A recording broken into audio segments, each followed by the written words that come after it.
Okay, so here we are, fancy unboxing. Got this delivery just in from Santosh Weapons up in Canada, and I believe it's a Dadao. Let's have a quick look. I hope so, that's what I think it is. No, got it. I didn't cheat and peek ahead of time. I cut it open a little bit so it'd be easier to get out.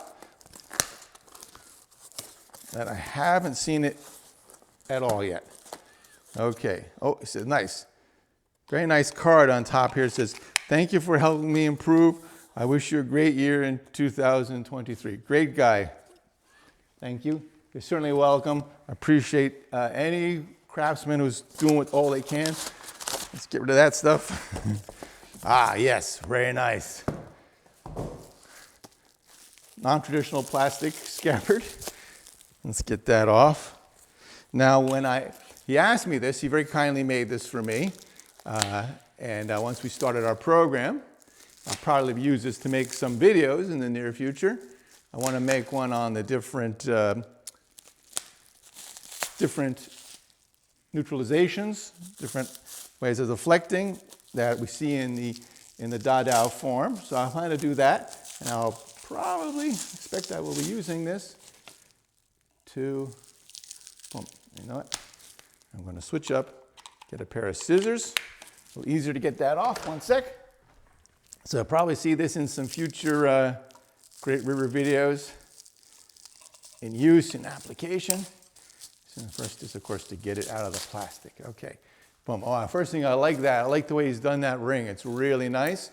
It's a separate piece of wood, and it's laminated there. So you can see here, it's just 1, 2, 3 laminates, so it should be good and strong. That'd be one thing I'd be worried about otherwise, but that looks like it's going to be really solid. I wouldn't want to bang it and break it. And of course, I'm sure he's alternated the directions of the grain, so that will stay strong. We had some discussion about the guard. They more typically had those S-shaped guards. Anybody who was in our Dadao program, that's still available. Of course, people can get that. If you're in the academy, you'll have access to it for your 24/7. Anybody who sees this who isn't in the academy, you can actually just buy that as a course on its own, a standalone. The Practical Dadao. And in that, so when we started that course, talked about there are different shapes of Dadao. And I like this shape, and it's the shape that you see in in Jin's manual that has a tip like this, a more of a typical saber sort of tip that's pointed that you can use for a thrust. So he asked me what kind I wanted, and I said like this. And also when I was doing that course, presenting that course, I used my Qing period, my Taiping Rebellion one, which has a blade very similar to this. So wow, I have to say, first impression is really good. Has a good thick edge, so we can do it for sparring. And sometimes people, it looks nicer, will bevel it down. I don't think that's as good an idea because then it creates too much stress when you're striking. Here, I mean, it's going to hurt anyway, right? So making that thicker and rounder is better for our actual sword work, our sword sparring. Nicely fullered, which is really, that's something you don't typically see, sometimes see, but not always seeing on Dadao. Remember, Dadao are really kind of almost like a rebel or farmer's kind of weapon. They were used during the rebellions, used right through, of course, the Second World War, Jin's manuals from that period. But they were also a weapon that kind of, you might say, peasants tended to be, or farmers, vast majority were farmers and peasants in China, because it's a two-handed kind of weapon, or it can be wielded with one or two hands. And, their farming tools, cutting wood, hoeing in the field, shoveling, are generally long-handled kind of tools. And so it's easy for somebody who is used to those kinds of tools to switch to, feel comfortable using something like this, like the Dadao. So, but also a Dadao should be able to be wielded with one hand. And I would say, yeah, this is a good, solid, heavy one, but no problem to bring it around, cut, and work with one hand. So, quite nice, feels good, I'd say it's very much like the feel of my antique examples. I think this one weight is, I don't know the weight offhand of this one. It's pretty much right in the same range as those. Let's take a quick look. I got my ruler here at the length. And it's looking at the guard as well. He's got nice, this is nice and thick. It's not going to break. That's really important for swordplay, of course. You have to have a good sturdy guard because it's going to get hit. And it's pinned very nicely. It's not going to move around. Let's take a look at what the blade length is here. Oops. So when you measure a blade, a standard way is from the tip to the bottom of the cutting edge. And this looks to be 62 centimeters or 24 and a half inches. And that is very standard. That's pretty typical. Now remember, of course, we can't say what is 100% standard for a Dadao because it wasn't a pattern weapon. And you do find them with longer blades the same length of, standard sabers, let's say oxtail end saber. Sometimes they have an oxtail shape, but more typically they're this kind of size and shape. So, really good. I definitely recommend them.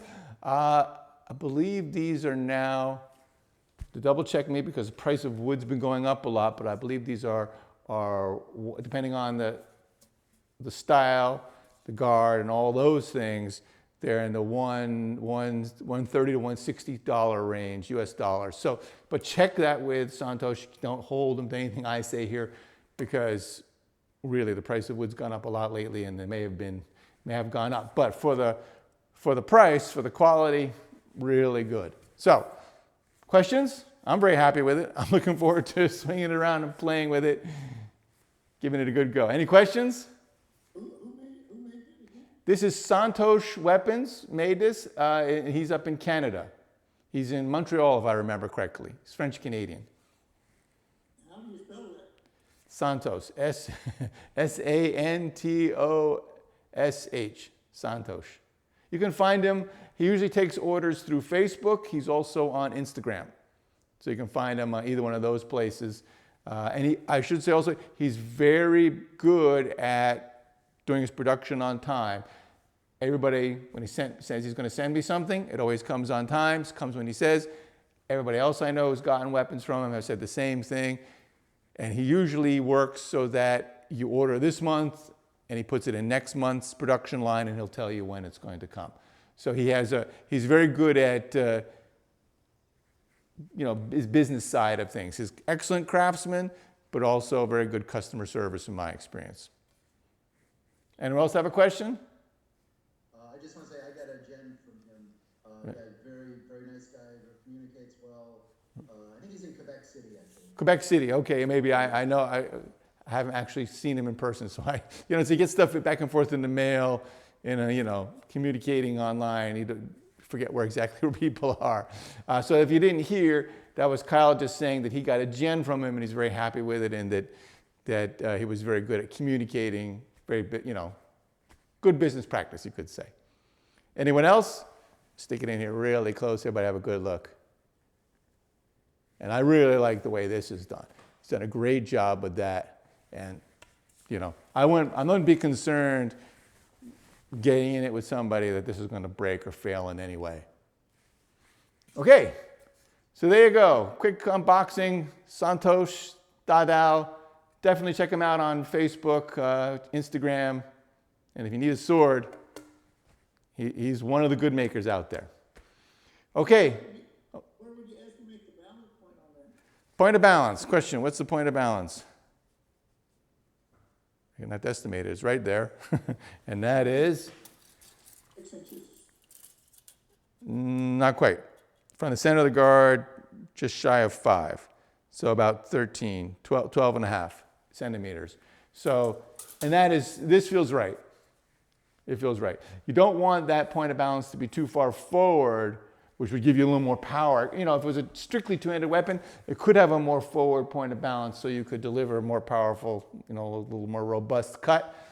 But remember, a Dadao, I would personally say, and again, there's no standard. This wasn't the pattern weapon, so you can't say, well, the Huangchao Liqi Tusher says this measurements. There's a lot of variations of these from the Qing period right through to the Republican period. Right? Many of them have the sort of clipped tip, but comes down this way.